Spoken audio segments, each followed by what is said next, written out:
हरे कृष्णा। सब श्रद्धालु भक्त मानू स्वागत करुछि, विनम्र प्रणाम करुछि।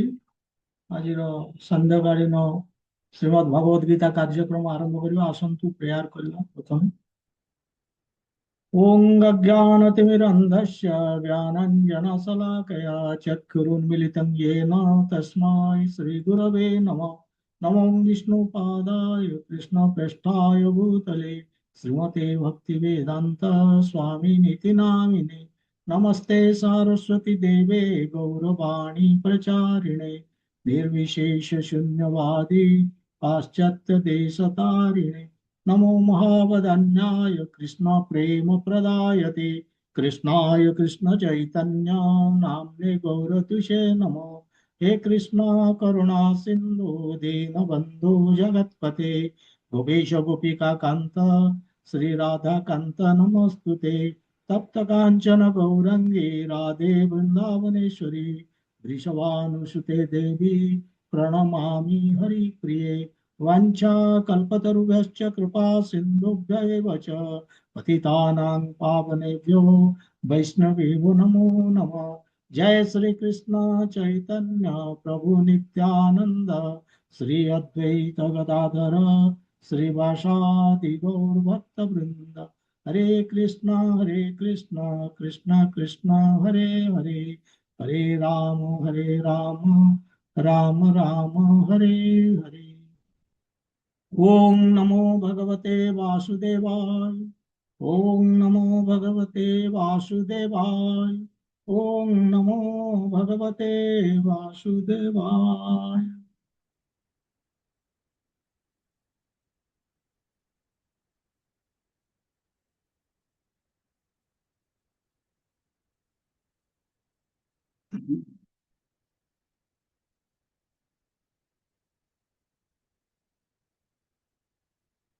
हरे कृष्ण। आज आम नवा आज आरंभ करवा नुआ अध्याय चतुर्थ अध्याय दिव्य ज्ञान योग। तेरे आमे जो चतुर्थ अध्याय रे भगवान तृतीय अध्याय से तृतीय अध्याय टाକୁ କେମିତି ଶେଷ କଲେ ସେ କହିଲେ ଯେ ଏଇ ଯୋଉ କାମନା ହଉଛି, ଯୋଉ କାମନା ଆମର ଜ୍ଞାନକୁ ଆବୃତ କରୁଛି, ଇଏ ହଉଛି ଆମର ଭୌତିକ ବନ୍ଧନର କାରଣ। ଏବଂ ଉପାୟ ବି ବତେଇଲେ ଯେ ୟାକୁ କେମିତି ଆମକୁ ଦୂର କରିବାକୁ ପଡିବ ବା ଏଇ କାମନାକୁ କେମିତି ମାରିବାକୁ ପଡିବ। କେମିତି ନା ଆମର ଅ, ଯୋଉ ଇନ୍ଦ୍ରିୟ ମନ ଆଉ ବୁଦ୍ଧି ଏ ତିନୋଟି ଯୋଉ ତିନୋଟି ଜାଗାରେ କାମନା ଅଛି ତାକୁ ଶୁଦ୍ଧ କରିବାକୁ ପଡିବ। ତ କେମିତି ଶୁଦ୍ଧ କରିବା, ଆମେ ପ୍ୟୁରିଫାଇ କରିବା ଏ ତିନୋଟି ଜାଗାକୁ, ଇନ୍ଦ୍ରିୟ ମନ ବୁଦ୍ଧି। ଭଗବାନ କହିଲେ ଯେ ଆତ୍ମାକୁ ଭଗବାନଙ୍କ ସେବାରେ ଲଗେଇବାକୁ ପଡିବ, ଜପ କରିବାକୁ ପଡିବ, ଶାସ୍ତ୍ର ଅଧ୍ୟୟନ କରିବାକୁ ପଡିବ। ଏଇଭଳି ଭଗବାନ ତାମାନେ ସେଠି ଇମ୍ପୋର୍ଟାନ୍ସ ଦେଲେ ଯେ ଯୋଉ ଆଧ୍ୟାତ୍ମିକ ଜ୍ଞାନ ବା ଦିବ୍ୟ ଜ୍ଞାନ ବଳରେ ବୁଦ୍ଧିକୁ ଆମକୁ ବଳବାନ କରିବାକୁ ପଡିବ ଏବଂ ସେଇ ବଳବାନ ବୁଦ୍ଧି ହିଁ ଆମର ମନକୁ ସ୍ଥିର କରିପାରିବ ଭଗବାନଙ୍କ ପାଖରେ। ତେଣୁ କାମନା ଚାଲିଯିବ। ତେଣୁ କଣ କହିଲେ ନା ଦିବ୍ୟ ଜ୍ଞାନ ବଳରେ। ସେଇ ଦିବ୍ୟ ଜ୍ଞାନ କଥା ସେଥିପାଇଁ ଭଗବାନ ବର୍ତ୍ତମାନ କହିବାକୁ ଯାଉଛନ୍ତି ଏ ଚତୁର୍ଥ ଅଧ୍ୟାୟରେ। ଏବଂ ସେ ତୃତୀୟ ଅଧ୍ୟାୟରେ ମଧ୍ୟ ଭଗବାନ ନିଷ୍କାମ କର୍ମ ଯୋଗ କଥା କହୁଥିଲେ। ଯୋଉ ନିଷ୍କାମ କର୍ମ ଯୋଗର ଉଦ୍ଦେଶ୍ୟ ହଉଛି ଦିବ୍ୟ ଜ୍ଞାନକୁ ପ୍ରାପ୍ତ କରିବା। କାହିଁକି ନା ଯେତେବେଳେ ଭଗବାନ କହୁଛନ୍ତି ଯେତେବେଳେ ଆମେ ନିଷ୍କାମ କର୍ମ ଯୋଗ କରିଚାଲିବା, ଆମେ ଗୋଟେ ସମୟ ଆସିବ ଆମେ ଶୁଦ୍ଧ ହେଇଯିବା, ଭୋଗ ବାସନା ପ୍ରତି ଆମର ଇଚ୍ଛା ରହିବନି ଏବଂ ଆମେ ଯୋଗ୍ୟତା ଆସିବ ଆମର ଦିବ୍ୟ ଜ୍ଞାନ ପ୍ରାପ୍ତ କରିବା ପାଇଁ। ଯୋଉ ଦିବ୍ୟ ଜ୍ଞାନ କି ଆମକୁ ସାହାଯ୍ୟ କରିବ ମାନେ କୃଷ୍ଣଙ୍କ ଆଡକୁ ଅଗ୍ରସର କରିବା ପାଇଁ, ତାଙ୍କର ନିକଟତର ହବା ପାଇଁ। ଏବଂ ଏଇ ଯୋଉ କାମନା ତାକୁ ଆମେ ଜୟ କରିପାରିବା, ତାକୁ ଆମେ ଦୂର କରିପାରିବା। ସେଥିପାଇଁ ଭଗବାନ ସେଇ ଦିବ୍ୟ ଜ୍ଞାନ କଥା, ତାର ମହିମା ଏବଂ ତାର ଇତିହାସ ସବୁ କିଛି ଏଇ ଚତୁର୍ଥ ଅଧ୍ୟାୟରେ କହିବେ। ଆଉ ଗୋଟେ ଲିଙ୍କ ଦେଖନ୍ତୁ ତୃତୀୟ ଅଧ୍ୟାୟରେ କାହିଁକି ଦିବ୍ୟ ଜ୍ଞାନକୁ ସେ ଆରମ୍ଭ କରୁଛନ୍ତି। ତୃତୀୟ ଅଧ୍ୟାୟରେ ମଧ୍ୟ ଆଉ ଗୋଟେ ଲିଙ୍କ ଅଛି ଯେ 30 नंबर श्लोक रे भगवान कहउछन्ति मयि सर्वाणि कर्माणि सन्न्यस्य अध्यात्म चेतसा तामाने से कहउछन्ति सेठी जे सब कर्म मते समर्पण कर दियो तेणु केमिति करो अध्यात्म चेतसा कहला माने सेठी कहउछन्ति in full knowledge of me तामाने मोर संपूर्ण मोर ज्ञान नहीं कि तो अर्जुन से पचारि पारती जे जे से नॉलेज कहीं से ज्ञान कहीं आपण संबंध से जो ज्ञान कहीं से ज्ञान किए दब कृष्णा बर्तमान से चतुर्थ अध्याय कहते मु देवी से दिव्य ज्ञान मु कहबी एवं जो ज्ञान को कि हमको ग्रहण करने को होता है प्रॉपर चैनल रे परंपरा रे से ज्ञान कथा बर्तमान कहवाक जी तेरे अर्जुन को जितेबले विभिन्न ज्ञान दे गले तृतीय अध्याय अर्जुन मध्य पचारुचंती जे यार स्टाटस कौन ये ज्ञान स्टाटस भी कौन जो ज्ञान आप दबाक जाऊँगी मत बर्तमान सुधा देले तार स्टाटस कौन अर्थात कहबार उद्देश्य हूँ 5000 वर्ष तले अर्जुन के ज्ञान देते भगवान तेणु लोके 5000 10,000 वर्ष पर प्रश्न करिपारंती यार वैलिडिटी कौन ये कौन आज भी यथार्थ कृष्ण से चतुर्थ अध्याय से दिव्य ज्ञान माध्यम से अर्जुन को अर्जुन माध्यम आमको ही बताऊँ जे ये भौतिक ज्ञान नुहे ये दिव्य ज्ञान जो दिव्य ज्ञान सृष्टि प्रारंभ रु अच्छी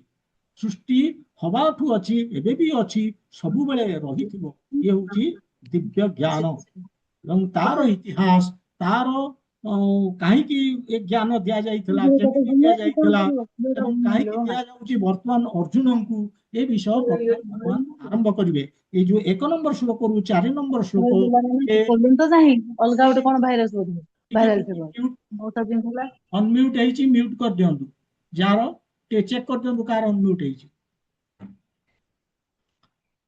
तेणु कहीं ज्ञान देइथिले अर्जुन को से भी मध्य से विषय कहिबे तेणु प्रथमे ये श्लोकटी आरंभ मु बर्तमान शेयर करूची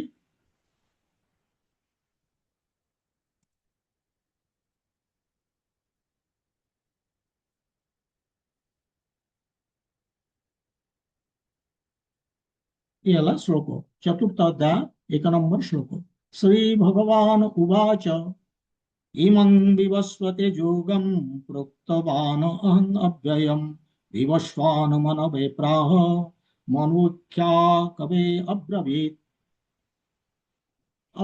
श्री भगवान उवाच इमं विवस्वते योगं प्रोक्तवान् अहम् अव्ययम् विवस्वान् प्राह मनुः इक्ष्वाकवे अब्रवीत् तेरे ये कौन कहते देखो ए श्लोक से कहते जे इमं योगं अप्यम ये जो जोग कहला माने भगवान को सहित जो आमर जो संपर्क से संपर्कर जो विज्ञान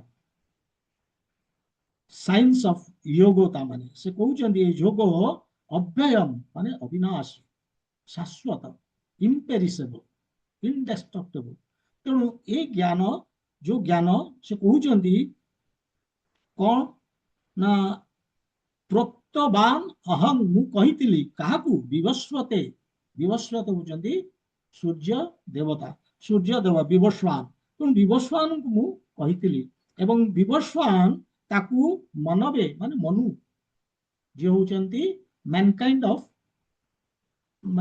फादर ऑफ मैनकाइंड माने आमर से आमे तांकू आमर पिता बोली कि आमे जानूचे तांको ही मनुष्य शब्द आसीची मनवे तेणु तांकू कहितले से होचंती तांकर पुत्र मनवे मनु विवस्वान एवं मनु इक्ष्वाकवे इक्ष्वाक होचंती तांकर पुओ जे कि ये धरती रे थिले ये पृथ्वी रे थिले से होचंती रघुवंशर जो जो वंशर रामचंद्र आसुचंती तेणु मनु इक्ष्वाकवेंकु देइथिले एही भली बतौचंती इतिहास तामाने पुराणा कहउचंती ये बहुत पुराणा एबेकार नुहे ये ज्ञान ये सृष्टि आरंभ रू एवं मु आपको देइथिली एही भली बोली कि भगवान कहउचंती तबे आमे ए श्लोक को आलोचना करिबा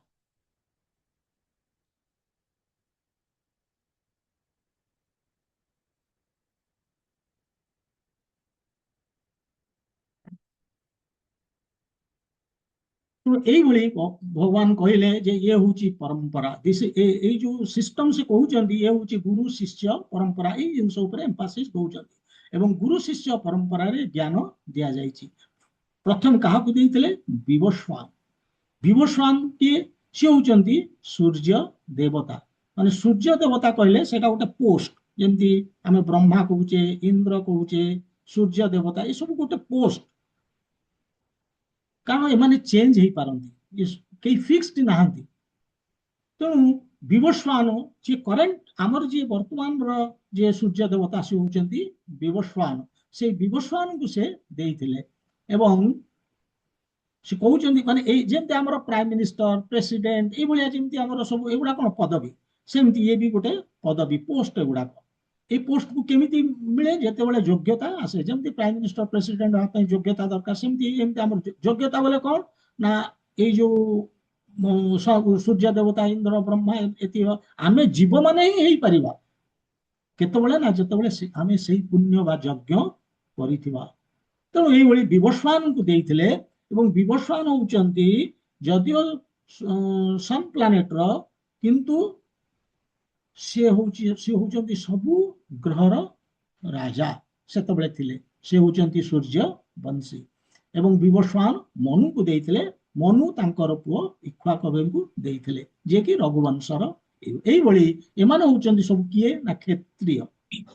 ତେଣୁ ଦୁଇଟି ଆମେ ଦେଖିବା, ଦୁଇଟି କ୍ଷତ୍ରିୟ ପରିବାର ଆକ୍ଚୁଆଲି ଅଛନ୍ତି।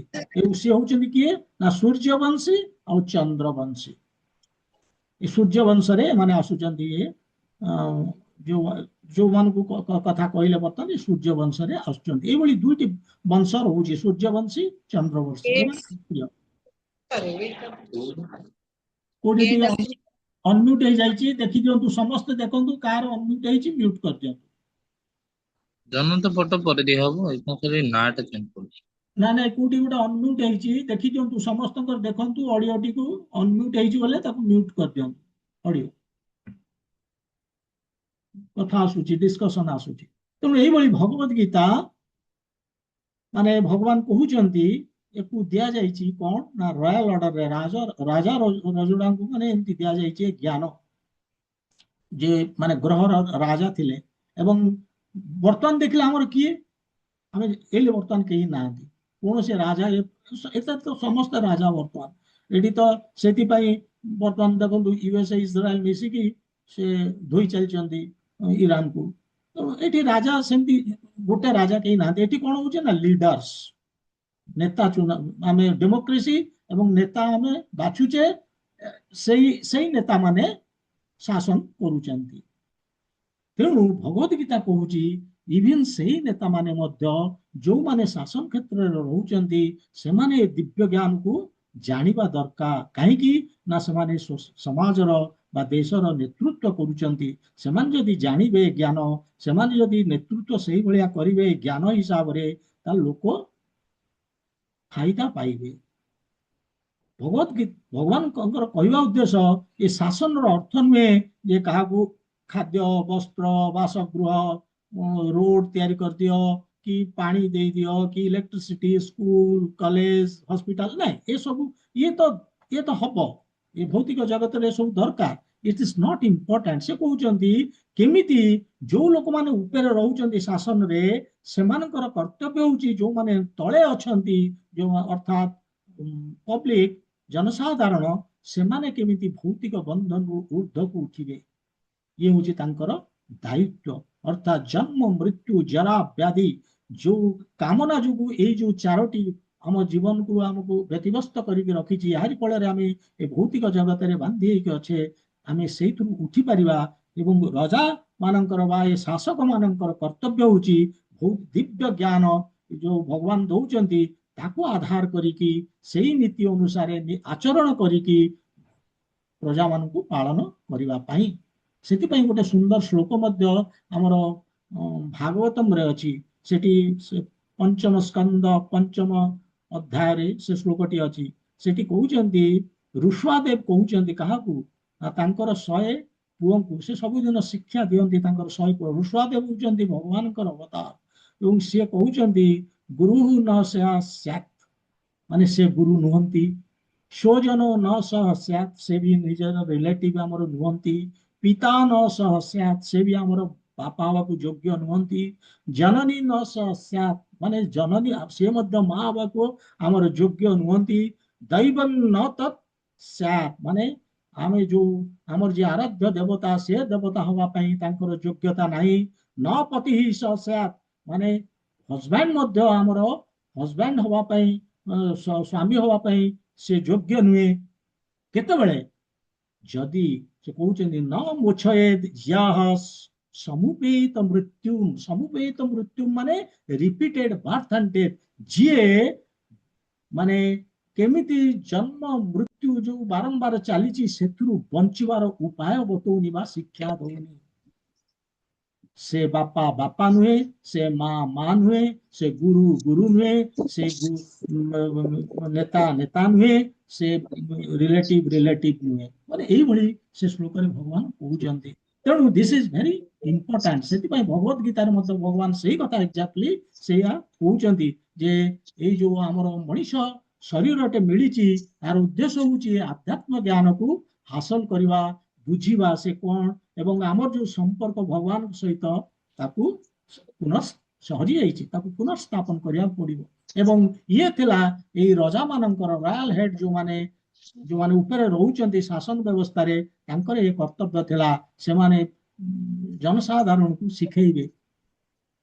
ତାହେଲେ ସେଇ ନୀତି ଅନୁସାରେ ଯୋଉ ଭଗବତ ଗୀତାରେ ଯାହା ଲେଖା ହେଇଛି କେମିତି କର୍ମ କରିବାକୁ ହବ କଣ କରିବାକୁ ହବ ପୁରା ଜ୍ଞାନ ସେ ତାକୁ ଶିଖେଇବେ ସେଇ ଶାସକ ମାନେ। ତାହେଲେ ଜନସାଧାରଣ ସେଇ ଅନୁସାରେ କରି ନିଜ ଜୀବନର ସିଦ୍ଧି ହାସଲ କରିପାରିବେ।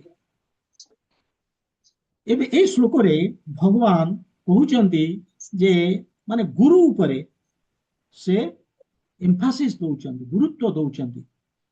ଯଦି ଭଗବତ ଗୀତାକୁ ବୁଝିବାକୁ ଅଛି ତାହେଲେ ଗୁରୁ ହଉଛନ୍ତି ଇମ୍ପୋର୍ଟାଣ୍ଟ। ବିନା ଗୁରୁରେ ଭଗବତ ଗୀତା ବୁଝି ହବନି। ସେଥିପାଇଁ ଭଗବତ ଗୀତାକୁ ଗୋଟେ ଆମେ ନବମ ଅଧ୍ୟାୟରେ ଦେଖିବା ତାକୁ କୁହାଯାଇଛି ରାଜ ବିଦ୍ୟା ରାଜ ଗୁହ୍ୟମ। ମାନେ ଏ ଯେତେ ବିଦ୍ୟା ଅଛି ତା ଭିତରେ ଇଏ ରାଜା, ଇଏ ଯେତେ ଗୁପ୍ତ କଥା ଅଛି ତା ଭିତରେ ଇଏ ହଉଛି ଶ୍ରେଷ୍ଠ ରାଜ। ତେଣୁ ଆମେ ୟାକୁ ପଢିବା ସତ୍ତ୍ୱେ ତାର ଜ୍ଞାନକୁ ଆମେ ଏତେ ସହଜରେ ଧରିପାରିବାନି। ସେଥିପାଇଁ ଆମର ଗୁରୁଙ୍କର ଆବଶ୍ୟକତା ଅଛି।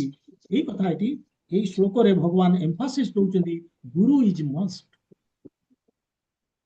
ବହୁତ ଭଗବତ ଗୀତାର ବହୁତ ମାନେ ଏଡିସନ ଅଛି। ସେଥିପାଇଁ ପ୍ରପାଦକୁ ପଚରା ହେଇଥିଲା ଯେ ଏତେ ଗୁଡାଏ ବହି ଅଛି ଆପଣଙ୍କର ପୁଣି ଆଉ ଗୋଟେ ବହି କରିବାର କଣ ଉଦ୍ଦେଶ୍ୟ କଣ ଥିଲା, କଣ ଲାଭ ଆପଣଙ୍କର ବହି ଆଉ ଅନ୍ୟ ବହିଠୁ ଫରକ କଣ? ସେ କହିଥିଲେ ଫଳେ ନ ପରିଚୟତେ। ଜଣେ ଲୋକ 700 ଶ୍ଲୋକ ପଢୁଛି ମନେ ରଖୁଛି ଏବଂ ଇନ୍ ୱାନ୍ ଗୋ ସେ କହିଦଉଛି 700 ଶ୍ଲୋକ। ଭଗବାନ କହୁଛନ୍ତି କଣ ଫାଇଦା ଯଦି ଭକ୍ତି କରୁନି। ହଁ ଏଇଟା ସତ୍ୟ ଯେ 700 ଶ୍ଲୋକ ମନେ ରଖିଛି ଏ ଦ୍ୱାରା ତାର ମାନେ ହୃଦୟ ଶୁଦ୍ଧ ହଉଛି, କିନ୍ତୁ ସେଥିପାଇଁ ଭାବ ଥିବା ଦରକାର, ଟ୍ରାନ୍ସଫର୍ମେସନ ହେଇଥିବା ଦରକାର, ଭକ୍ତି କରୁଥିବା ଦରକାର ଭଗବାନଙ୍କର। ସେଥିପାଇଁ ପ୍ରପାତ କହିଲେ ଫଳେ ନ ପରିଚୟତେ। କାହିଁକି ଫଳେ ନ ପରିଚୟତେ ନା ସିଏ ଯେତେବେଳେ ବିଦେଶୀ ମାନଙ୍କୁ ଭକ୍ତ ବନେଇଲେ ସେମାନେ କଣ ଥିଲେ, ସେମାନେ 4 ନିୟମକୁ ଉଲ୍ଲଂଘନ କରୁଥିଲେ। ସେମାନେ ମାଛ ଖାଇବା, ମାଂସ ଖାଇବା, ନଶାଗ୍ରସ୍ତ, ସେମାନେ ବ୍ୟଭିଚାର ମାନେ ଅବୈଧ ସମ୍ପର୍କ, ଜୁଆ ଖେଳିବା, ମିଛ କହିବା, ଠକିବା ଏଇ ସବୁ କର୍ମ କରୁଥିଲେ ସେମାନେ। ସେଇମାନଙ୍କୁ ସେ ଏଇ ଭଗବତ ଏଇ ମାନେ ନିଜେ ଏବଂ ଏଇ ଭଗବତ ଗୀତା ମାଧ୍ୟମରେ ଯୋଉ ଭଗବତ ଗୀତା ସେ ତାଙ୍କୁ ବଦଳେଇ ପାରିଲେ, ତାଙ୍କୁ ଭକ୍ତ କରିଦେଇ ପାରିଲେ, ଟ୍ରାନ୍ସଫର୍ମେସନ ହେଇପାରିଲା। ସେ କହୁଛନ୍ତି ଫଳେ ନ ପରିଚୟତେ। ମୋ ବହି ପଢିକି ସେମାନଙ୍କର ହେଲା, ଅନ୍ୟମାନଙ୍କର ପଢିକି ହଉଛି କି? ଜଣେ ଭଗବାନଙ୍କର ଭକ୍ତ ହେଇପାରିଛି କି? ତା ଜୀବନର ପରିବର୍ତ୍ତନ ଆସିଛି କି ଆମୂଳ? ସେଥିପାଇଁ ପ୍ରପାତ ସେଇ କଥା କହିଥିଲେ। ତେଣୁ ଆମେ ନେକ୍ସଟ ଯିବା। ବର୍ତ୍ତମାନ ସେ ଏଇ କଥା ଏଇଥିରେ ତାମାନେ ଭଗବାନ ଇତିହାସ ଦଉଛନ୍ତି କଣ ଟାଇମ ଫ୍ୟାକ୍ଟର, ମାନେ କେବେ ଭଗବତ ଗୀତା କେବେ ଆସିଥିଲା। ସେ କହୁଛନ୍ତି ଯେ ଦେଖ ଯୁଗ କଥା କହୁଛନ୍ତି ଏଠି, ମାନେ ଯୋଉ ଦ୍ୱାପର ଯୁଗରେ ଭଗବାନ ଅର୍ଜୁନଙ୍କୁ କହୁଛନ୍ତି ଏଇଟା ଏଇ ଗୀତାଟା। ଏବଂ କାହା ବିଷୟରେ କହୁଛନ୍ତି? ମନୁ, ଇକ୍ଷ୍ୱାକବେ। ଇକ୍ଷ୍ୱାକ ସିଏ କୋଉ ଯୁଗର? ତ୍ରେତୟା ଯୁଗର। ଏବଂ ଯୋଉ ବିଭର୍ଷ ମାନଙ୍କ କଥା କହୁଛନ୍ତି ସେ ତ୍ରେତୟା ପୂର୍ବରୁ। ଆମେ ଯଦି ଲାଇଫ ସ୍ପାନ୍ ଦେଖିବା, କିଏ କେତେ ସମୟ, କଳି ଯୁଗ ହଉଛି 4,32,000 ବର୍ଷ, ଯୋଉଥିରେ 5,000 ଯାଇଛି, ଆହୁରି ରହିଛି 4,27,000 ବର୍ଷ। ତେବେ ଏଇ 4,32,000 ହଉଛି କଳି ଯୁଗ, ତାର ଦ୍ୱିଗୁଣା ହଉଛି ଦ୍ୱାପର ଯୁଗ 8,64,000, ତାର 3 ଗୁଣା ହଉଛି ତ୍ରେତୟା ଯୁଗ, କଳିର 4 ଗୁଣା ହଉଛି ସତ୍ୟ ଯୁଗ, ଏଇଭଳି। ତେଣୁ ଇକ୍ଷ୍ୱାକବି ହଉଛନ୍ତି ତ୍ରେତୟା ଯୁଗ। ଇମାଜିନ କରନ୍ତୁ, ମାନେ ତ୍ରେତୟା ଯୁଗ ମାନେ ଇଏ କେତେ ହବ? ତାମାନେ ଅଲମୋଷ୍ଟ 12 କୋଟି ବର୍ଷ ତଳେ। ଏବଂ ସେ କହୁଛନ୍ତି ମନୁର, ମାନେ ମନୁଙ୍କ ପୂର୍ବରୁ ମଧ୍ୟ ବିବସ୍ୱାନଙ୍କୁ କହିଛନ୍ତି। ତାମାନେ 12,40,00,000 ବର୍ଷ ତଳେ ଏଇଭଳି। ଆଉ ଯଦି ଆମେ ମନୁଙ୍କ କଥା ଚିନ୍ତା କରିବା, ଯେ କି ମାନେ ଏ ପ୍ଲାନେଟର ଇଏ ରାଜା, ତାହେଲେ 2 ମିଲିୟନ ଇୟର୍ସ ବ୍ୟାକ୍। ତେଣୁ ସେଥିପାଇଁ ବର୍ତ୍ତମାନ 5,000 ବର୍ଷ ପରେ ଏଗେନ୍ ଅର୍ଜୁନଙ୍କୁ ସେ ଦଉଛନ୍ତି। ତେଣୁ ଏଇଟା କହିବାର ଉଦ୍ଦେଶ୍ୟ ହଉଛି ଭଗବାନ ପ୍ରଥମ ଥର ପାଇଁ ଏ ଜ୍ଞାନ ଦଉନାହାନ୍ତି ଅର୍ଜୁନଙ୍କୁ, ତା ପୂର୍ବରୁ ମଧ୍ୟ ଦେଇଛନ୍ତି।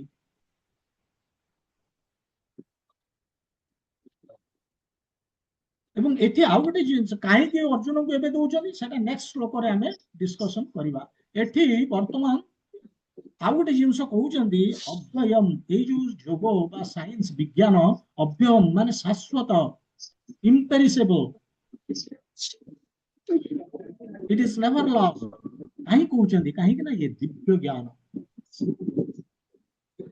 ଏ ଦିବ୍ୟ ଜ୍ଞାନ, ଇଏ ଅପୌରୁଷ୍ୟ। ତାକୁ ବୁଝିବାକୁ ପଡିବ। କାହିଁକି? ଯେମିତି କୃଷ୍ଣା କହିଛନ୍ତି ସେଇ ଅନୁସାରେ ଭଗବତ ଗୀତାକୁ ବୁଝିପାରିବ। ଇଏ ହଉଛି ଅପୌରସ୍ୟ, ମାନେ ଏକୁ କୌଣସି ମ୍ୟାନ, ମାନେ ରକ୍ତ ମାଂସ ଶରୀରର ମଣିଷ, ଏ ଭୌତିକ ମଣିଷ ୟାକୁ ସୃଷ୍ଟି କରିନି ବା ତିଆରି କରିନି ଭଗବତ ଗୀତାକୁ। ତେଣୁ ସେଥିପାଇଁ ଭଗବାନ କହୁଛନ୍ତି ଯଥାନୁରୂପ, ଯେମିତି କହିଛି ସେଇଭଳି ଗ୍ରହଣ କରିବାକୁ ହବ। ଏଥିରେ କୌଣସି ମାନବିକ ବ୍ୟାଖ୍ୟା, ନିଜର ଇଣ୍ଟରପ୍ରିଟେସନ ରହିବନି। ଏବଂ କାହିଁ କହୁଛନ୍ତି ଅପୌରେଷ୍ୟ?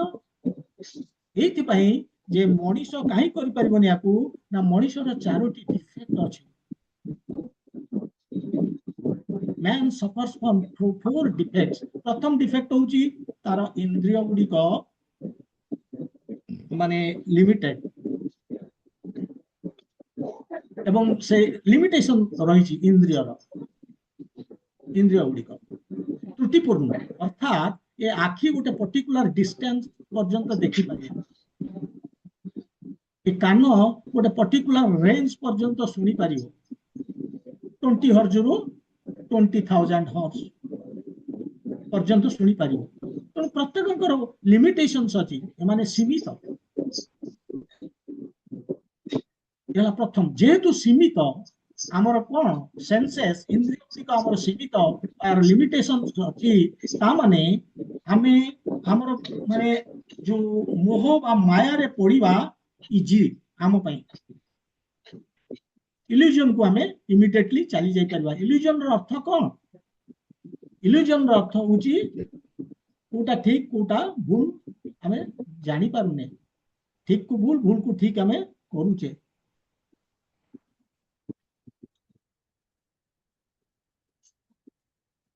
ଫଳରେ ଦେଖନ୍ତୁ, ଆପଣ ଉଦାହରଣ ଦଉଛି, ଧର ଟ୍ରେନ ଲାଇନ ଦେଖୁଛନ୍ତି, ଟ୍ରେନ ଲାଇନ ବହୁତ ଦୂରରେ ଆପଣ ଦେଖିବେ ଯେ ମିଶିଗଲା ଭଳିଆ, କିନ୍ତୁ ଆକ୍ଚୁଆଲି ମିଶିନି। ପାଣିରେ ଯୋଉ ଗୋଟେ ଧରନ୍ତୁ କାଠିଟେ ପଶିଛି, ସେ ବଙ୍କା ଦିଶୁଛି, ସେ ଆକ୍ଚୁଆଲି ବଙ୍କା ହେଇନି। ତେଣୁ ଆମର ଆଖି ଧୋକା ଖାଇଯାଉଛି, ଆମର ଇନ୍ଦ୍ରିୟ ଗୁଡିକ ତ୍ରୁଟିପୂର୍ଣ୍ଣ। କାହିଁକି? ନା ଆମେ ମାୟାର ଗ୍ରସ୍ତ ହେଇଛେ। ଗୀତ ଭାଗ ଶୁଣୁଛି। ଶୁଣୁନ ଆମର କାଇଁ ଏବଂ ଯେହେତୁ ଆମେ ଭୋକ ମାୟା ହେଲାଣି ଗ୍ରସ୍ତ ଶୁଣୁନ ଆଣୁନ ଖାଉନ ତମେ 8ଟା ବେଳେ ଖାଇବ ହଁ 8 ଯିବ 8 ହଉ ବାଜିନି କି? ଆଉ ମୁଁ ବା ଇଏ ହାତ ଧୋଇ ଖାଇଲି ଗୋଡ ହାତ ଧୋଇ ଆଚ୍ଛା, ନ କରି ପାଇଲା 8ଟାରେ ଏଠି ବାହାରିଲା ସେଠି କରିପାରେ ଯାଇ ଟିକେ ଶୀଘ୍ର ଖାଇବୁ। ଅବିକା ଦଉନୁ ଶୀଘ୍ର ଖାଇବା ମୁଁ ତ ଶୀଘ୍ର ଖାଇବା ମୁଁ ତ ଆଉ ରାତି ହେଲେ ଖାଇବି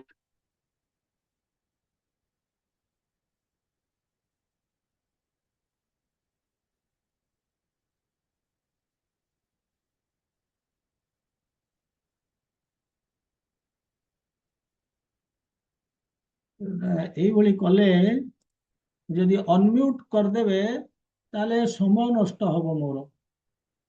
ସବୁବେଳେ ଚେକ୍ କରନ୍ତୁ।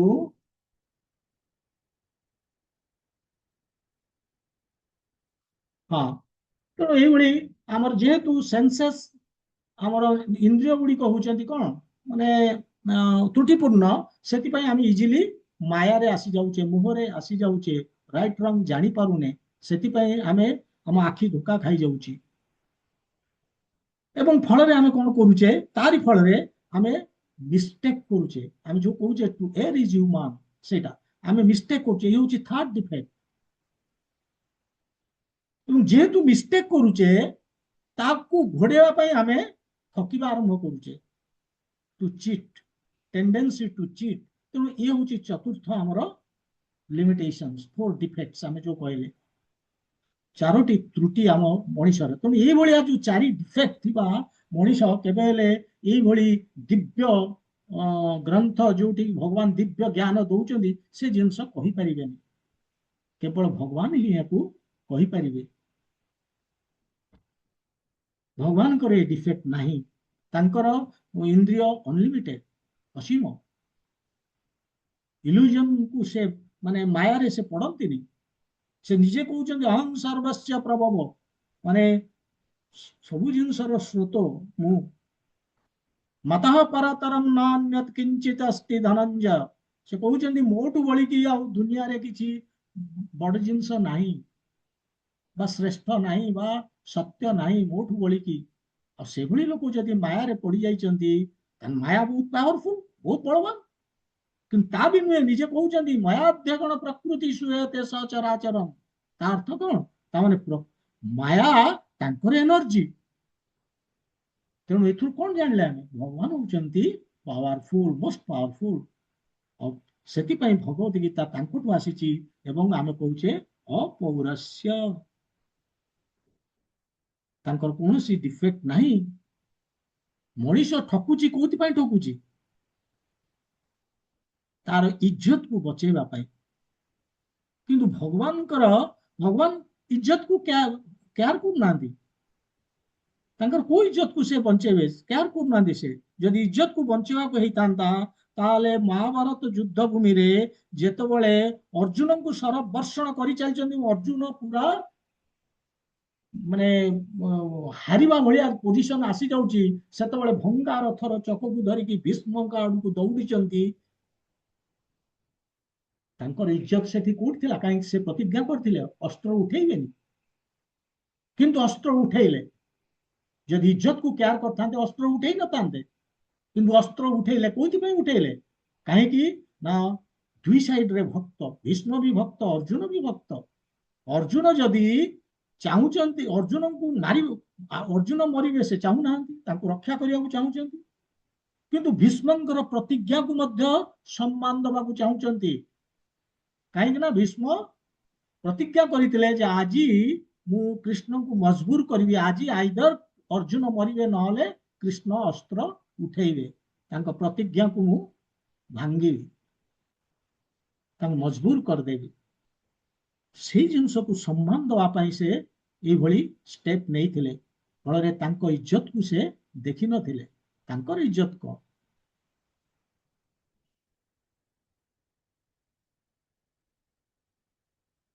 ସେଥିପାଇଁ ଭଗବାନ ଦେଖିବେ ଏ ଶ୍ଲୋକରେ ଆଗରେ କହିବେ, ନ ମେ ଭକ୍ତ ପ୍ରଣଶ୍ୟତି।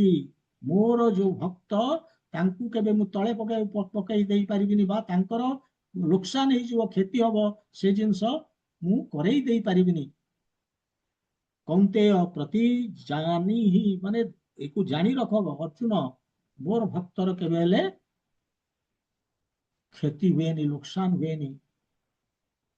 ସେଥିପାଇଁ ସେ ଭକ୍ତ ବତ୍ସଳ, ସେଥିପାଇଁ ସେ ଏ ଷ୍ଟେପ ନେଇଥିଲେ। ତାଙ୍କର ଇଜ୍ଜତକୁ ସେ ଦେଖୁନାହାନ୍ତି। ସେ କଣ ଇଜ୍ଜତ ସେଭ କରିବେ? ମଣିଷ ତାର ଇଜ୍ଜତ ସେଭ କରୁଛି, ସେଥିପାଇଁ ସେ ଠକୁଛି। ତେଣୁ ଭଗବାନ କାହିଁକି ଠକିବେ? ତାଙ୍କ ପାଖରେ କୌଣସି ଡିଫେକ୍ଟ ନାହିଁ। ଆମେ ଠକୁଛେ କିଛି ଫାଇଦା ପାଇଁ, ଆମେ କିଛି ପାଇବା। କିନ୍ତୁ ଭଗବାନ କଣ, ତାଙ୍କ ପାଖରେ ତ ସବୁ କିଛି ଅଛି, ସେ କଣ ପାଇବେ? ହଁ, ସେ ଆମଠୁ ଯଦି ଚାହୁଁଛନ୍ତି, କଣ ଚାହୁଁଛନ୍ତି? ଆମର ମନକୁ ଚାହୁଁଛନ୍ତି।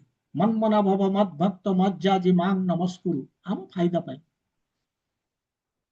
ସେ ଆମ ମନକୁ ଚାହୁଁଛନ୍ତି। ଆଉ ଯଦି ବି ଡିମାଣ୍ଡ କରୁଛନ୍ତି, କଣ ଡିମାଣ୍ଡ କରୁଛନ୍ତି? ପତ୍ରಂ ପୁଷ୍ପಂ ଫଲಂ ତୋୟମ୍,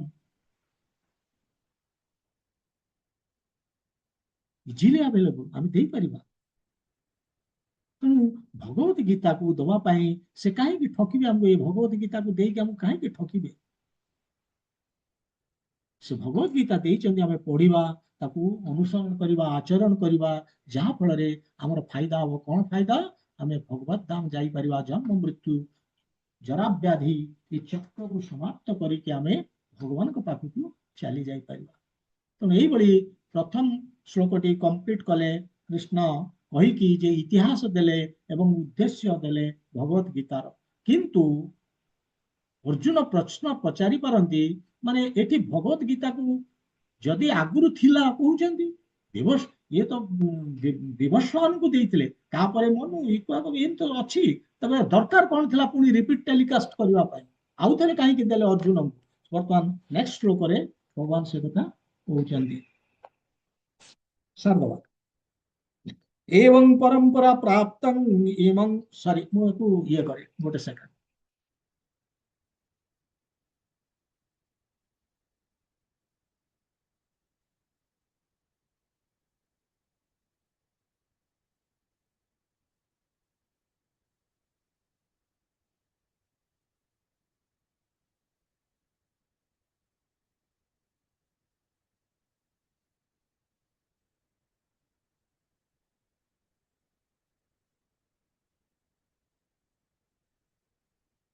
एवं परंपरा प्राप्त इमं राजर्षियो विदुः सकालेन इह महता योगो नष्टः परन्तप। औते शुणु। एवं परंपरा प्राप्त इमं राजर्षियो विदुः सकालेन इह महता योगो नष्टः परन्तप।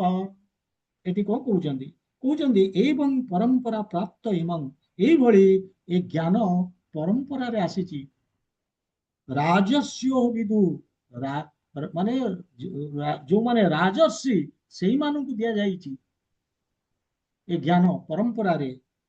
କିନ୍ତୁ ସେ କଣ କହୁଛନ୍ତି? ସକାଳେନ ଇହ ମହତା ଯୋଗ, କିନ୍ତୁ କାଳର ପ୍ରଭାବରେ ଏ ପୃଥିବୀରେ ସେଇ ଯୋଉ ମହାନ ଯୋଗ, ଯୋଉ ଭଗବାନଙ୍କ ସହିତ ଆମର ସମ୍ପର୍କର ବିଜ୍ଞାନ, ସେ ନଷ୍ଟ ପରନ୍ତପ, ନଷ୍ଟ ହେଇଯାଇଛି। ଅର୍ଜୁନ ପରନ୍ତପ, ଶତ୍ରୁ ନାଶନକାରୀ ବୋଲି ପରନ୍ତପ ବୋଲି କହୁଛନ୍ତି। ତ ଏଇଭଳି ଭଗବାନ ଏଠି କହୁଛନ୍ତି। ଏ ଶ୍ଲୋକକୁ ଆମେ ଆଲୋଚନା କରିବା।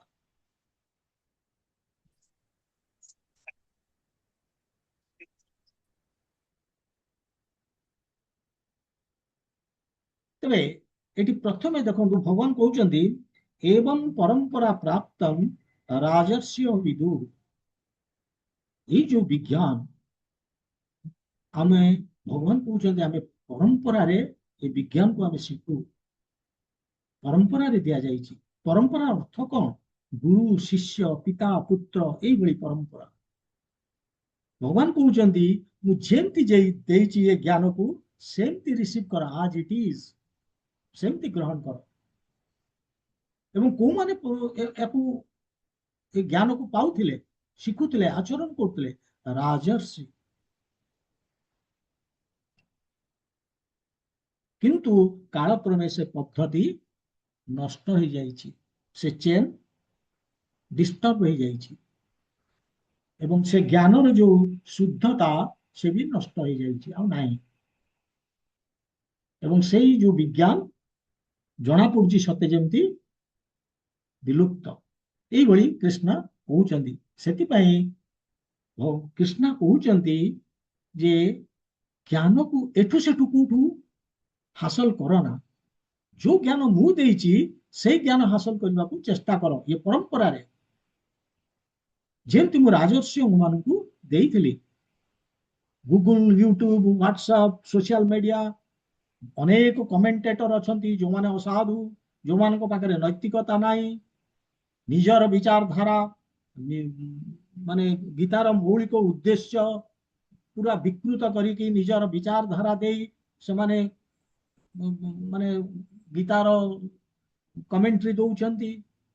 ତେଣୁ ସେଥିପାଇଁ କୃଷ୍ଣ ଅନୁଭବ କଲେ ଯେ ନାଇଁ, ମତେ ପୁଣି ଏଇ ଯୋଉ ପରମ୍ପରାକୁ ସ୍ଥାପନ କରିବାକୁ ପଡିବ, ଯୋଉ ପ୍ରାମାଣିକ ପରମ୍ପରା ଆଉ ଥରେ ସ୍ଥାପନ କରିବାକୁ ପଡିବ। ପୁଣି ଥରେ ମତେ କହିବାକୁ ପଡିବ ଏଇ ଯୋଉ ବିଜ୍ଞାନ।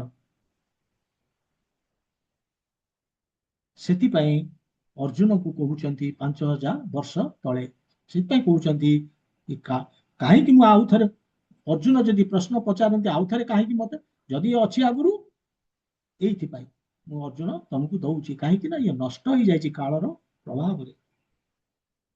କୃଷ୍ଣ ଏଠି କହୁଛନ୍ତି ଯେ କେବଳ ମୋଠୁ ଶୁଣ, ବା ମୋର ଯେ ଅଥରାଇଜ ରିପ୍ରେଜେଣ୍ଟେଟିଭ ତାଙ୍କଠୁ ଶୁଣ, ମୁଁ ଯାହାଙ୍କୁ କହିଛି ଏବଂ ପରମ୍ପରାରେ ଯୋଉଭଳି ଆସୁଛି ତାଙ୍କଠୁ ଶୁଣ। ଏମାନେ ହଉଛନ୍ତି ଏ ପରମ୍ପରାରେ ଯୋଉମାନେ ଆସୁଛନ୍ତି, ଏମାନେ 4 ପ୍ରକାରର ପରମ୍ପରା ରହିଛି। ଏ ପଦ୍ମ ପୁରାଣରେ ଏଇ ପରମ୍ପରା କଥା ଏ ପଦ୍ମ ପୁରାଣରେ କୁହାଯାଇଛି। ଗୋଟେ ହଉଛି ବ୍ରହ୍ମ ମାଧବ ଗୌଡୀୟ ସମ୍ପ୍ରଦାୟ। କୃଷ୍ଣ ବ୍ରହ୍ମାଙ୍କୁ ଦେଇଥିଲେ ଏ ପରମ୍ପରାରେ, ତେନ ବ୍ରହ୍ମ ହୃଦୟ ଆଦି କବୟେ, ବ୍ରହ୍ମାଙ୍କର ହୃଦୟରେ, ସେ ହଉଛନ୍ତି ପ୍ରଥମ ଜୀବ, ଆଦି କବୟେ କିଏ? ବ୍ରହ୍ମା। ତାଙ୍କ ହୃଦୟରେ ଜ୍ଞାନ ଦେଇଥିଲେ। ବ୍ରହ୍ମା ମାଧବ ଗୌଡୀୟ ସମ୍ପ୍ରଦାୟ। ବ୍ରହ୍ମା ତାପରେ ତାକୁ ନାରଦକୁ ଦେଲେ, ନାରଦ ବ୍ୟାସଙ୍କୁ ଦେଲେ, ଏଇଭଳି ତଳକୁ ଖସି ଖସି ଆସିଲା ପ୍ରଭୁପାଦଙ୍କ ପର୍ଯ୍ୟନ୍ତ।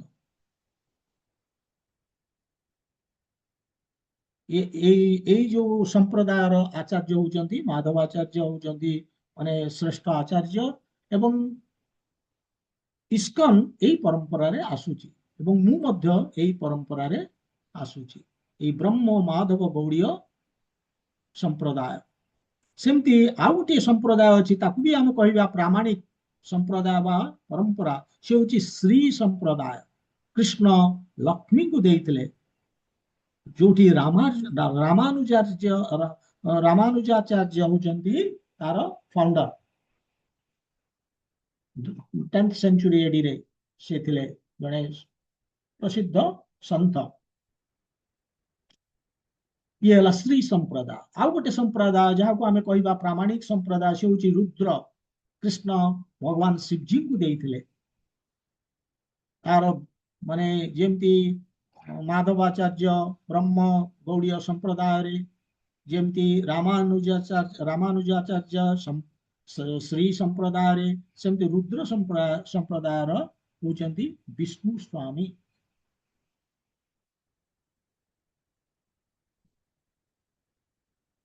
ପରେ ତାକୁ ବଲ୍ଲଭାଚାର୍ଯ୍ୟ ଡେଭଲପ କରିଥିଲେ ଏ ସମ୍ପ୍ରଦାୟ। କୁମାର ପରମ୍ପରା ମାନେ ବ୍ରହ୍ମାଙ୍କର 4 ପୁତ୍ର ଥିଲେ। ସନକ, ସନନ୍ଦନ, ସନାତନ, ସନତ କୁମାର, ଏଇଭଳି 4 ଜଣ ପୁତ୍ର ଥିଲେ। ସେମାନେ ସେଇ ସମ୍ପ୍ରଦାୟରୁ ଏଟା ଆସିଛି। 4 ଜଣଙ୍କୁ କହିଥିଲେ ଏବଂ ସେ 4 ଜଣଙ୍କ ପରେ ପରେ ଏଇ ଜିନିଷ ବଢୁଛି। ଏବଂ ଏଥିରେ ମେନ୍ ଆଚାର୍ଯ୍ୟ ହଉଛନ୍ତି ନିମ୍ବର୍କ ଆଚାର୍ଯ୍ୟ। ତେଣୁ ଏଇଭଳି 4ଟି ପରମ୍ପରା ଯାହାକୁ ଆମେ କହୁଛେ ପ୍ରାମାଣିକ ପରମ୍ପରା। ଏଇ ପରମ୍ପରାରୁ ଆମେ ଶୁଣିପାରିବା, ଏଇ ପରମ୍ପରାରୁ ଜ୍ଞାନ ଆମେ ବ୍ରହ୍ମ ମାଧବ ଗୌଡୀୟ ସମ୍ପ୍ରଦାୟ, और श्री संप्रदाय, नले रुद्र संप्रदाय, नले कुमार संप्रदाय। एइभଳି କାହିଁକି ଆମେ ପରମ୍ପରା ରୁ ନବା? ଯେମିତି ଆମେ ସ୍କୁଲ କଲେଜରେ ଆଡମିସନ ନଉଛେ, ଆମେ କଣ ଦେଖୁଛେ? ସେଠି ଦେଖୁଛେ ସେ ଟିଚର ମାନଙ୍କର ବ୍ୟାକଗ୍ରାଉଣ୍ଡ, ଆଇଆଇଟି, ଆଇଆଇଏମ ଏମିତି ବ୍ୟାକଗ୍ରାଉଣ୍ଡ ଅଛି କି? ସେମିତି ସ୍ପିରିଚୁଆଲ ନଲେଜ ଯେତେବେଳେ ଆମେ ନଉଛେ, ଆମେ ପରମ୍ପରା ଚେକ୍ କରୁଛେ। କେତେ ଜଣ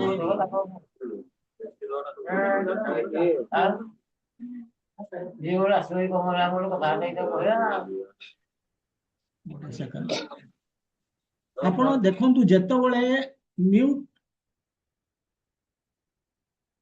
ଯେତେବେଳେ ଅନମ୍ୟୁଟ ହଉଛି ଟିକେ ଚେକ୍ କରିଦିଅନ୍ତୁ। ଆପଣ ଯେତେବେଳେ କଥା ହଉଛନ୍ତି କଥା ହବା ପୂର୍ବରୁ ଆଗ ଦେଖନ୍ତୁ ଆପଣଙ୍କର ମ୍ୟୁଟ ଅଛି ନା ଅନମ୍ୟୁଟ ଅଛି, ସେଇଟା ଟିକେ ଦେଖିବେ। କଥା କହିଲା ବେଳେ ଦେଖିଦେବେ। ହୁଁ।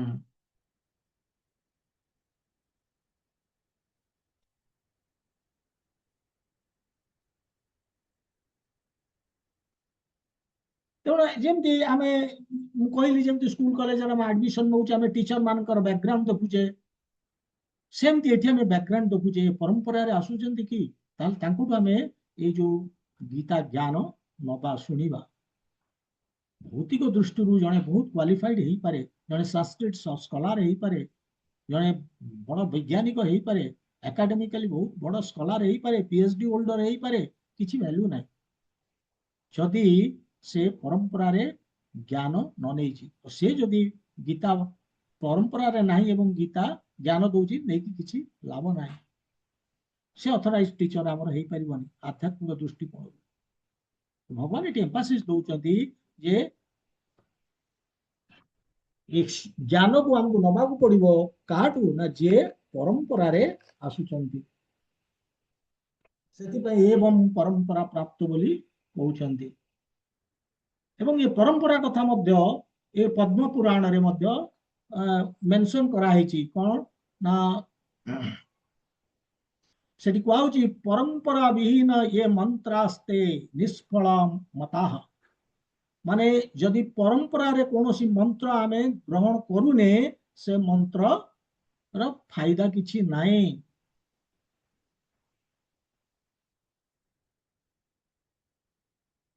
ଫଳ ମିଳେନି। ତେଣୁ ପରମ୍ପରା ହେଉଛି ଇମ୍ପୋର୍ଟାଣ୍ଟ। ଆମେ ବହୁତ ପ୍ରକାରର ଗୀତା ପଢୁଛେ, ବହୁତ ଲୋକ ଲେଖୁଛନ୍ତି, କମେଣ୍ଟ୍ରି ଲେଖୁଛନ୍ତି ଭଗବତ ଗୀତାରେ, କିନ୍ତୁ ସେମାନେ ଯୋଉ କୃଷ୍ଣଙ୍କୁ ମାନେ ତତ୍ତ୍ୱତଃ ମାନେ ତତ୍ତ୍ୱ ବା ଇନଟ୍ରୁଥ ସେ ଜାଣୁନାହାନ୍ତି କୃଷ୍ଣ କଣ କଣ କହିବାକୁ ଚାହିଁଛନ୍ତି, କାହିଁକି ନା ସେ ପରମ୍ପରାରେ ସେ ଜ୍ଞାନ ପାଇନାହାନ୍ତି। ଯେମିତି ଆମେ ଗୋଟେ ଗୋଟେ ପ୍ଲଗକୁ ଆମେ ୱାୟାରଟେ ଗେଞ୍ଜୁଛେ, ଯୋଉ ପ୍ଲଗକୁ ଆମେ ୱାୟାର ଗେଞ୍ଜିଲେ ସେ ପ୍ଲଗ ପାୱାର ହାଉସ ପର୍ଯ୍ୟନ୍ତ କନେକ୍ଟେଡ ନାହିଁ, ଏ ବଲ୍ବ ଜଳିବ କେମିତି? ଠିକ ସେଇପରି ଆମେ ଯଦି ପରମ୍ପରାରେ ଆମେ କନେକ୍ଟେଡ ହଉନେ, ଯୋଉ ପରମ୍ପରା କୃଷ୍ଣଙ୍କ ସାଙ୍ଗରେ କନେକ୍ଟେଡ, ଆମେ ଜ୍ଞାନ ପାଇବା କେମିତି? ସେଥିପାଇଁ ଭଗବାନ କହୁଛନ୍ତି କାହା ପାଖକୁ ଯିବା ନାହିଁ ଯଦି ସେ ପରମ୍ପରାରେ ନୁହେଁ। ସନାତନ ଗୋସ୍ୱାମୀ ମଧ୍ୟ କହନ୍ତି ଯେ ପରମ୍ପରାରେ ଆମକୁ ଶୁଣିବାକୁ ହବ। ଯଦି ପରମ୍ପରାରେ ଆମେ ନ ଶୁଣିଛେ ଆମର ଲୋକସାନ। ଲୋକସାନ କେମିତି? ସେ କହୁଛନ୍ତି ଲୋକସାନ ସେତିକି ଯେତିକି ଆମେ ଗୋଟେ ମାନେ ଦୁଧ ପିଉଛେ, ଯୋଉ ଦୁଧକୁ ସର୍ପ ଦଂଶନ କରିଛି, ସେ ଯେତିକି କ୍ଷତି କରିବ, ଇଏ ସେମିତି ବିନା ପରମ୍ପରାରେ ଆମେ ଯେତିକି ଗ୍ରହଣ କରୁଛେ ସେ ସେତିକି ଆମକୁ ନଷ୍ଟ କରିବ। ତେଣୁ ଏଠି ଭଗବାନ ଭଗବତ ଗୀତାର ଉଦ୍ଦେଶ୍ୟ କଣ ଥିଲା ସେଇ ଜିନିଷ ବତଉଛନ୍ତି। କଣ ନା ରାଜା ମାନଙ୍କୁ ଏ ବିଦ୍ୟା ଦିଆଯାଉଥିଲା। ରାଜାର ଶାସନ ପଦ୍ଧତି, ଯୋଉ ନୀତି, ଯୋଉ ଜ୍ଞାନ ଉପରେ ଆଧାରିତ ହବ, ଏ ଭଗବତ ଗୀତାରେ ଭଗବାନ ସେଇ କଥା ବତେଇଛନ୍ତି। ରାଜା ସେଇ ହିସାବରେ ଶାସନ କରୁଥିଲେ ଏବଂ ଏଇ ଜ୍ଞାନକୁ ପରମ୍ପରାରେ ମିଳଉଥିଲେ, ମାନେ ପାଉଥିଲେ ସେମାନେ। ୟାକୁ ସେଥିପାଇଁ କହନ୍ତି ରାଜର୍ଷି ପରମ୍ପରା, ରାଜ ଋଷି। ରାଜ ଋଷି ମାନେ କଣ? ରାଜା ଯାହାଙ୍କ ପାଖରେ ଋଷିର ସ୍ୱଭାବ, ସେଣ୍ଟଲି ଆଟିଚ୍ୟୁଡ, ନେଚର ଥିଲା। ପରୀକ୍ଷିତ ମହାରାଜ, ଯୁଧିଷ୍ଠିର ମହାରାଜ, ଅମ୍ବରୀଶ ମହାରାଜ, ଜନକ ମହାରାଜ, ଏମାନେ ଏଇଭଳି ସେମାନେ ଏଇ ଗୀତାର କୋର୍ସ ପାଉଥିଲେ ଏଇଭଳି ପରମ୍ପରାରେ। ସେମାନେ ବହୁତ ବିଦ୍ୱାନ ଥିଲେ ଏବଂ ୟାକୁ ବୁଝିପାରୁଥିଲେ ଜ୍ଞାନକୁ, ପ୍ରଜାମାନଙ୍କୁ ସେଇ ଅନୁସାରେ ଶାସନ କରୁଥିଲେ। କିନ୍ତୁ ଭଗବାନ କହୁଛନ୍ତି ସକାଳେ ନେଇ ମହତ ଯୋଗ ନଷ୍ଟ। କାଳର ପ୍ରଭାବରେ ଏଇ ମହାନ ଯୋଗ, ଏଇ ଯୋଉ ବିଜ୍ଞାନ ଭଗବାନଙ୍କ ସହିତ ଆମର ସମ୍ପର୍କର ଯୋଉ ବିଜ୍ଞାନ ସେ ନଷ୍ଟ ହେଇଯାଇଛି କାଳର ପ୍ରଭାବରେ ନଷ୍ଟ ହେଇଯାଇଛି ଏଠି କହୁଛନ୍ତି। କିନ୍ତୁ ଭଗବାନ ପୂର୍ବ ଶ୍ଲୋକରେ କହିଛନ୍ତି ଅଭୟ ଇଏ ଅବିନାଶୀ, ପୁଣି କହୁଛନ୍ତି ବିନାଶ ହେଇଗଲା। ଅବିନାଶୀ କେମିତି ବିନାଶ ହେଇଯାଉଛି? କଣ ଭଗବାନ କଣ୍ଟ୍ରାଡିକ୍ଟ କଲେ କି?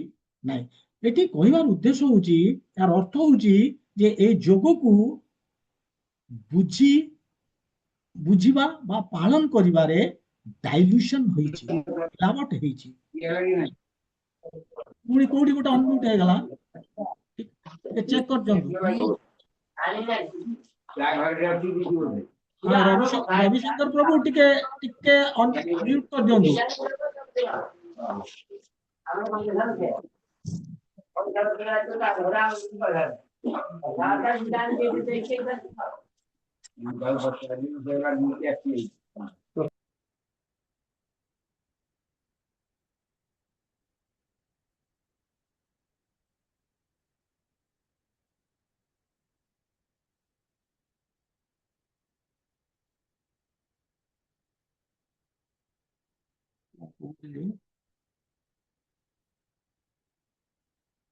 ହଁ, ମାନେ ଏଇ ଯୋଉ କାଳର ପ୍ରଭାବରେ ଅବ୍ୟମ କହୁଥିଲେ ସେଠି ପୂର୍ବ ଶ୍ଲୋକରେ, କିନ୍ତୁ ବର୍ତ୍ତମାନ ସେ କହୁଛନ୍ତି ଯେ ଇଏ ବିନାଶ, ମାନେ ଇଏ ବିନାଶ ହେଇଯାଇଛି।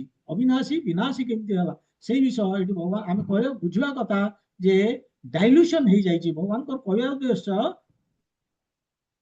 ମାନେ ଡାଇଲ୍ୟୁସନ ମାନେ ସେ ଯୋଉ ଜିନିଷ ମିଲାବଟ ହେଇଯାଇଛି, ଦୂଷିତ ହେଇଯାଇଛି। ମାନେ ଯେମିତି ଏକାଦଶୀରେ ଆମେ ସପୋଜିଂ ଉଦାହରଣ, ଏକାଦଶୀରେ ଆମେ ନିର୍ଜଳା କରୁଥିଲେ, କିନ୍ତୁ ପରେ ଧରନ୍ତୁ ଆସିଲା ଚଳିଲେ, କହିଲେ ପାଣି ପିଇଲେ ଚଳିବ, ପାଣି ପିଇଲେ ଚଳିବ, ଟିକେ ଡାଇଲ୍ୟୁସନ ହେଲା। ପୁଣି ପରେ କହିଲେ ନାଇଁ ଜୁସ୍ ଟିକେ ପିଇଲେ ମଧ୍ୟ ଚଳିବ, ସେଠି ପାଣି କିଛି ଅସୁବିଧା। ତେଣୁ ଆସ୍ତେ ଆସ୍ତେ ଯେମିତି ଡାଇଲ୍ୟୁସନ ହେଇଯାଉଛି, ସେଇଭଳି ସେ କହୁଛନ୍ତି ଯେ ଅଯୋଗ୍ୟ, ବହୁତ ଅଯୋଗ୍ୟ ବ୍ୟକ୍ତି ଆସିଗଲେ, ତାଙ୍କର ନିଜ ଭାବ, ତାଙ୍କର ମତାମତ ସବୁ ମିଶେଇ ଦେଲେ, ଡାଇଲ୍ୟୁଟ କଲେ, ଦୂଷିତ କଲେ, ମିଲାବଟ କଲେ ସେ ଜ୍ଞାନକୁ।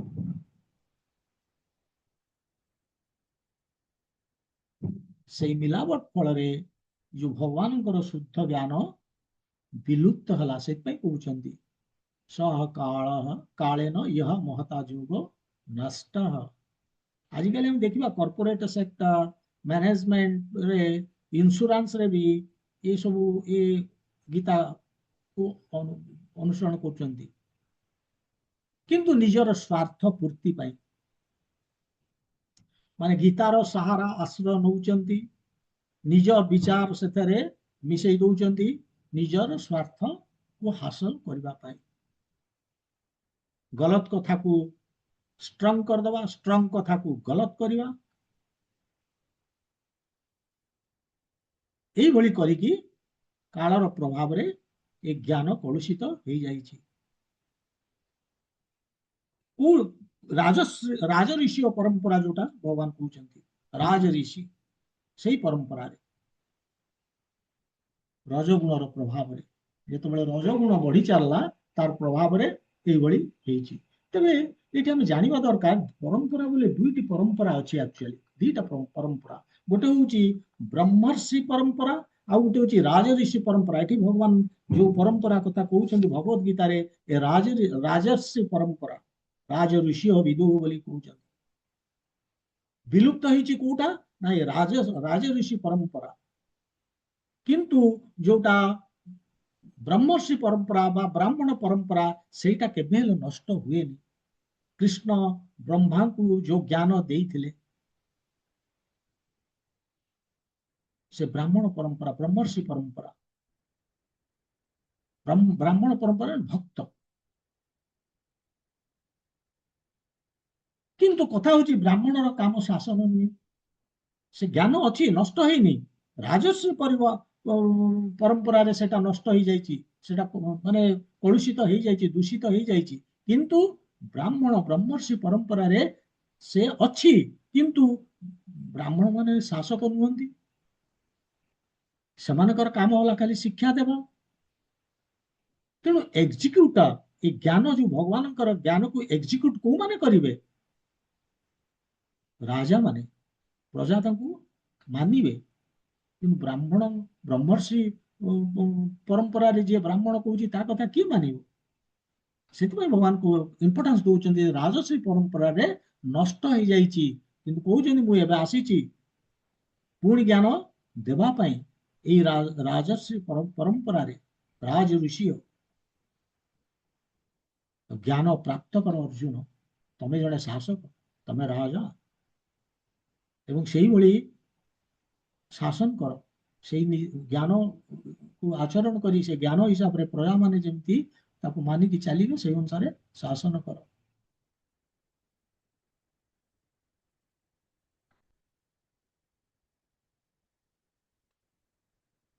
ତ ଏଇ ରାଜଶ୍ରୀ ପରିବାରରେ ଏଇଟା ବିଲୁପ୍ତ ହେଇଯାଇଛି ରାଜଶ୍ରୀ ପରମ୍ପରାରେ। କିନ୍ତୁ ଯୋଉଟା ବ୍ରାହ୍ମଣ ପରମ୍ପରା ଆମେ କହୁଛେ ବ୍ରହ୍ମଶ୍ରୀ ପରମ୍ପରା, ସେଠି ଜ୍ଞାନ ଥିଲେ କଣ ହବ? ତାଙ୍କ କଥା କେହି ଶୁଣୁ ନଥିଲେ। କିନ୍ତୁ ପ୍ରଭୁପାଦ ଯେତେବେଳେ ଆସିଲେ, ପ୍ରଭୁପାଦ ହଉଛନ୍ତି ଏଇ ଯୋଉ ଆମେ କହୁଛେ ଯେ ବ୍ରହ୍ମ ମାଧବ ଗୌଡୀୟ ସମ୍ପ୍ରଦାୟ, ଇଏ ହଉଛି ଯୋଉ ବ୍ରହ୍ମାଙ୍କୁ ଯୋଉ ଜ୍ଞାନ ଦେଇଥିଲେ, ବ୍ରହ୍ମା ନାରଦଙ୍କୁ ଦେଇଥିଲେ, ନାରଦ ବ୍ୟାସକୁ ଦେଇଥିଲେ, ସେଇ ସମ୍ପ୍ରଦାୟରେ ଆସୁଛନ୍ତି ଏଇ ବ୍ରହ୍ମର୍ଷି ସମ୍ପ୍ରଦାୟରେ ପ୍ରଭୁପାଦ। ସେଇ ଶିକ୍ଷାରେ ସେ ପୁଣି ପରମ୍ପରା ଦେଲେ। କାହିଁକି ନା ଏଇ ଦୁନିଆରେ ଆଉ ରାଜା ବୋଲି କେହି ନାହାନ୍ତି, ରାଜର୍ଷି ନାହାନ୍ତି ଯିଏ ଶିକ୍ଷା ଦେବେ। ସେ କୋଉ ଜ୍ଞାନ ଦେଲେ?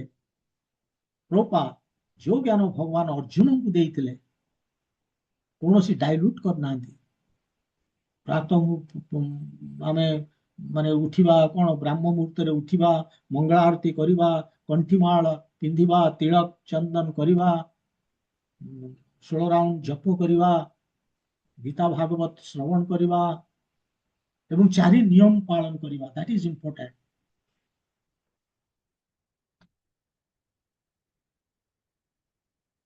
ତେଣୁ ଏଇଭଳି ସେ ଶିକ୍ଷା ଦେଲେ। ତେଣୁ ଇଏ ହଉଛି ରାଜଶ୍ରୀ ପରମ୍ପରାରେ ଗୀତା ଜ୍ଞାନ ନଷ୍ଟ ନୁହଁ, ଲୁପ୍ତ ବା କଳୁଷିତ ହେଇଯାଇଛି। କୃଷ୍ଣା ତାକୁ ସ୍ଥାପନ କଲେ। ଏଇଭଳି ମାନେ ବ୍ରହ୍ମର୍ଷି ପରମ୍ପରାରେ କେବେ ହେଲେ ନଷ୍ଟ ହୁଏନି। ବ୍ରାହ୍ମଣ କୋଉଠୁ? ମୁଖରୁ ବାହାରିଛନ୍ତି। ଯେମିତି ହାତରୁ ବାହାରିଛନ୍ତି କ୍ଷତ୍ରିୟ ଶାସନ କରିବେ, ମୁଖରୁ ବାହାରିଛନ୍ତି, ଭଗବାନଙ୍କ ମୁଖରୁ ବାହାରିଛନ୍ତି ବ୍ରାହ୍ମଣ। ତେଣୁ ତାଙ୍କର ଦୁଇଟି କାମ, ଭଗବାନଙ୍କର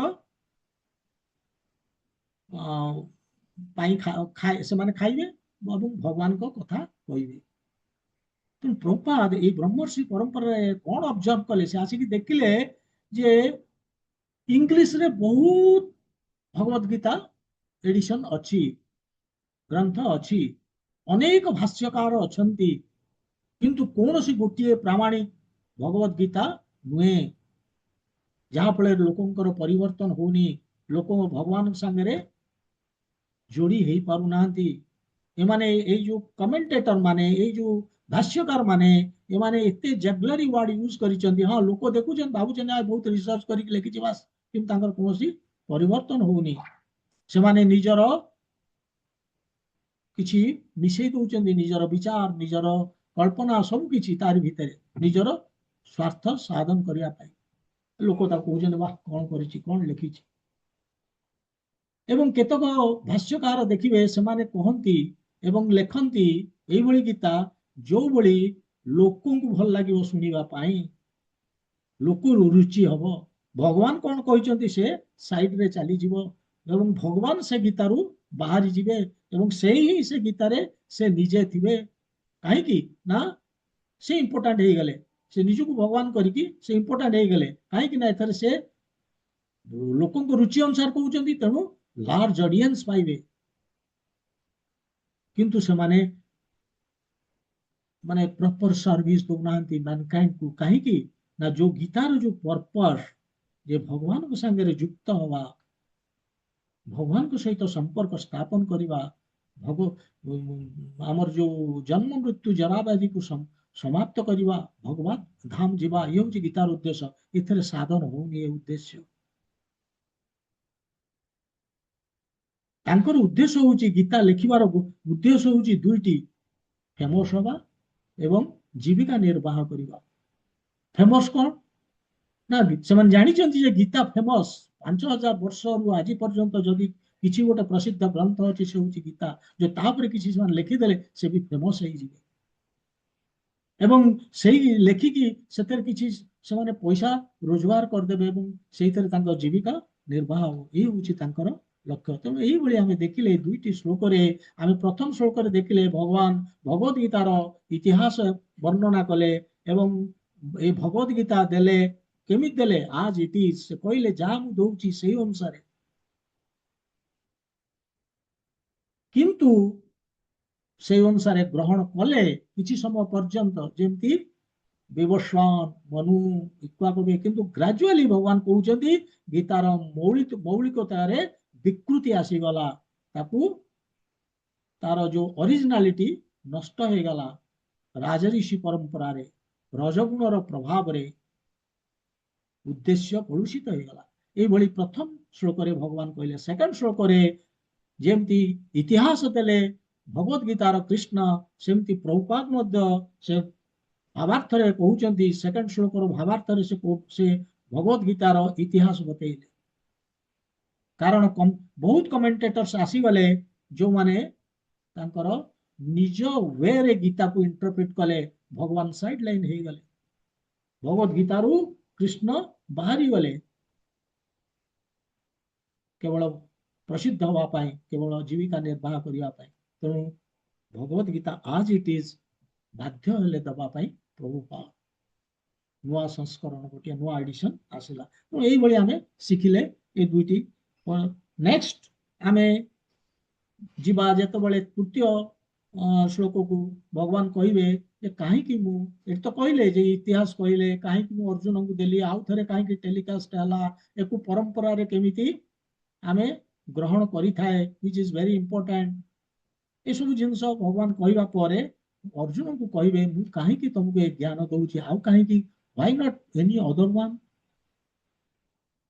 ତେଣୁ ତାର ରିଜିନ କଣ ଭଗବାନ ସେ ଶ୍ଲୋକରେ କହିବେ। ତେଣୁ ଆଜି ସମୟ ହେଇଯାଇଛି, ଆଜି ଏଇଠି ଆମେ विश्राम नवा। ग्रंथराज श्रीमद भगवद गीता की जय, श्रीला प्रभुपाद की जय, गौर भक्त वृंद की जय। हरे कृष्ण।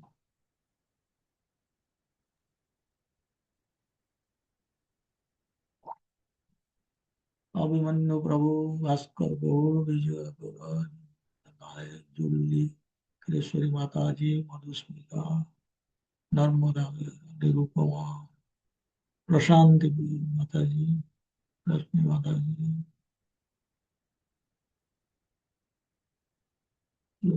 सुशांति माता जी, सुश्रीदा।